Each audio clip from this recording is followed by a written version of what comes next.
Sebelumnya aku ucapin makasih banyak karena kalian udah kembali lagi dengerin suara di video ini. Dan untuk yang baru pertama gabung, aku ucapin selamat datang di podcast Curhat Tentang Kita Saja. Semoga kalian bisa mengambil hikmah dari kisah teman-teman yang membagikan kisahnya di channel ini. Dan aku berharap kalian juga bisa berbagi cerita kalian di channel ini ya. Oh ya teman-teman, bagaimana keadaan kalian saat ini? Dan sedang beraktivitas apa? Sedang istirahatkah?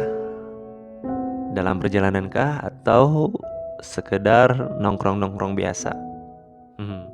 Yang jelas, apapun aktivitas kalian saat ini, aku ucapin semoga kalian semua dalam keadaan baik-baik saja.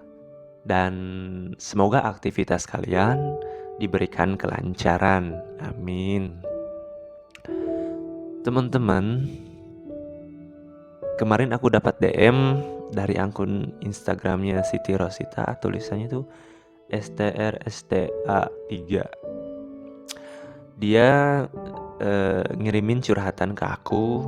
Dan seperti yang udah aku omongin di episode sebelumnya, bahwa yang kirimin curhat atau kisah spesial tentang kalian, aku akan bagiin di channel ini ya. Sebelum kita melanjutkan curhatan kita, bagi yang belum subscribe silahkan dukung channel ini ya. Subscribe supaya kalian bisa mengetahui video-video terbaru yang aku upload. Aku bacain ya. Siti Rosita, judulnya dibanding-bandingin dengan orang lain. Baru dibacain judulnya aja udah ngerasa diri sendiri yang dibanding-bandingin. Karena emang di dunia nyata itu ya teman-teman, sering banget kita kadang sengaja, kadang tidak sengaja kita serasa seolah dibanding-bandingin gitu. Aku balik ke cerita nih. Hai kak, kenalin gua Siti Rosita. Gua biasa dipanggil Ita. Oke Ita, hai juga ya. Gua udah 2 tahun lulus SMA kak. Sebelumnya gua udah kerja di Indomaret, tapi gua gak perpanjang kontrak. Jadinya ya sekarang gua nganggur. Hehe. Keseharian gua sekarang di rumah aja karena belum dapat kerjaan yang baru. Mau lanjut kuliah juga gak pede, takut mogok karena low budget. Aduh Ita, yang sabar ya. Semoga ada jalan untuk bisa melanjutkan kuliah jika memang mau dilanjut. Gue suka risih kak. Kadang di rumah orang tua aku suka nyeletuk yang enggak. Nih kak, aku bagiin nih celutukannya begini. Tak, lihat anaknya Bu Mega tuh. Emaknya dibeliin HP iPhone keluaran terbaru loh.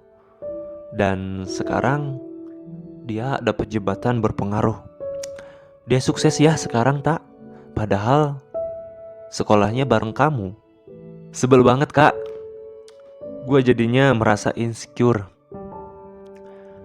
Kenapa sih orang menilai kesuksesan cuma dari materi? Terus kak, dari celutukan ibuku tadi, kadang dalam hati gue suka nyeletuk juga. Ya juga ya, kenapa gue agak susah dalam karir, padahal gue udah berusaha semaksimal mungkin. Dan begitupun dalam hal agama. Gue gak pernah tuh yang namanya maksiat ya, dan tentunya ibadah taat. Tapi kenapa mereka yang aku perhatiin sering post berbau maksiat, dalam tanda petik ya kak, dan mungkin gak taat sama agamanya, dia bisa lancar dalam karir. Ih itu kan kak, maaf ya aku jadi ngeluh gara-gara celetukan sih.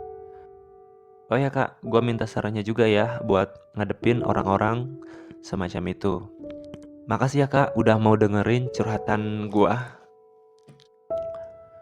Oke Ita, makasih juga udah mau kirimin curhatan kamu di channelnya aku ya. Kamu nggak sendiri Ita, di luar sana banyak kok yang ngalamin hal semacam itu. Iya kan teman-teman? Aduh, ngaku aja deh. Iya kan? Kalian juga ada yang pernah dibanding-bandingin dengan orang lain, entah itu dari pekerjaan, sebuah pencapaian, fisik, bahkan dari sikap juga. Dan jujur, aku juga pernah ngalamin teman-teman cerita yang mirip seperti curhatannya Ita ini. Jadi ceritanya nih gini, aku dulu pernah punya gebetan. Pas PDKT ngobrol-ngobrol so asik gitulah, biasa PDKT. Dia malah nyeletuk. Tahu nggak, cowoknya temen aku itu dia badannya putih banget, terus udah nggak ada jerawatan, tinggi lagi, jeleb aja kan. Seketika, aduh, ngobrol pun udah nggak beraroma lagi karena ya itu tadi aku merasa insecure. Secara kan kulit aku sawo matang, mungkin mendekati busuk. Nggak bercanda teman-teman. Dan ya aku akui aku sedikit kurang tinggi. Balik lagi ke ceritanya Ita ya. Kok malah aku cerita sih. Berharap semoga para orang tua di luar sana atau siapapun itu jangan sampai deh ya biasain banding-bandingin, entah itu dari pekerjaan, sebuah pencapaian, ataupun fisik orang-orang terdekat kita dengan orang lain. Karena ada dua kemungkinan yang akan terjadi teman-teman. Pertama, dia akan termotivasi kalau emang moodnya lagi baik. Dan kemungkinan kedua, dia bisa merasa insecure. Itu bahaya. Teman-teman, perasaan insecure sebenarnya adalah hal yang normal. Akan tetapi, jika merasa insecure terhadap diri sendiri sepanjang waktu dan secara berlebihan, itu gak baik buat kesehatan fisik, emosional, dan bahkan kegiatan yang kita jalani. Hidup itu tidak selalu menjadi seperti yang kita inginkan teman-teman, walau kita sudah bekerja ekstra keras sekalipun. Tuhan itu gak mewajibkan kita untuk sukses. Tuhan hanya berharap kita untuk selalu mencoba. Jikapun belum berhasil, setidaknya kita udah penuhi harapan Tuhan. Dan menurutku, lebih baik menjadi orang yang berguna ketimbang menjadi orang yang berhasil. Karena berhasil, kalau tak berguna, ya buat apa? Ya kan teman-teman? Berguna buat diri sendiri, keluarga, orang terdekat, lingkungan, dan bahkan untuk makhluk Tuhan yang lain. Dan takaran sukses tiap orang itu berbeda-beda. Bagaimana persepsi kita masing-masing. Dan sebuah kebahagiaan itu bukan diukur dari kita memiliki banyak hal, tetapi bagaimana kita tidak membandingkan apa yang kita punya dengan orang lain. Betul nggak teman-teman? Karena emang keinginan yang diselimuti dengan nafsu itu gak ada ujungnya teman-teman. Kalian bisa perhatiin gak teman-teman? Misal nih ya, kalian usia 25 tahun. Di usia 25 tahun itu ada orang-orang yang udah dapat jabatan, ada yang baru dapat kerjaan, ada yang udah punya anak 3 bahkan lebih mungkin, ada yang baru menikah, ada yang masih jomblo. Dan ada juga di usia 25 tahun sudah hanya tinggal nama alias meninggal. Innalillahi wa inna ilaihi raji'un. Nah, itulah sebabnya setiap orang itu berbeda, unik dengan caranya. Dan kita harus menghargainya. Tapi tak berarti juga kita harus menyukai semuanya.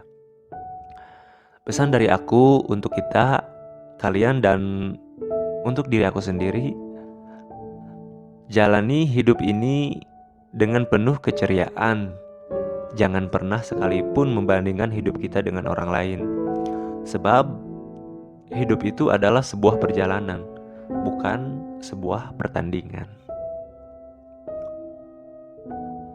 Oke teman-teman, tadi aku udah bagiin curhatannya Siti Rosita yang mungkin turut mewakili curhatan hati kalian juga.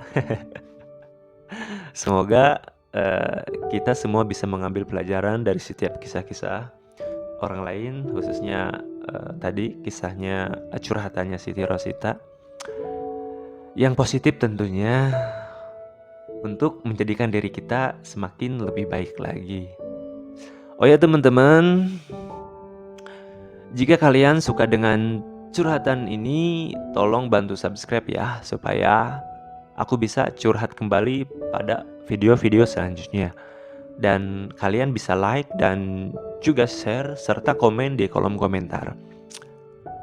Ayo atuh, bagi kalian yang ingin curhat atau ada kisah spesial, silahkan dengan senang hati aku dengerin.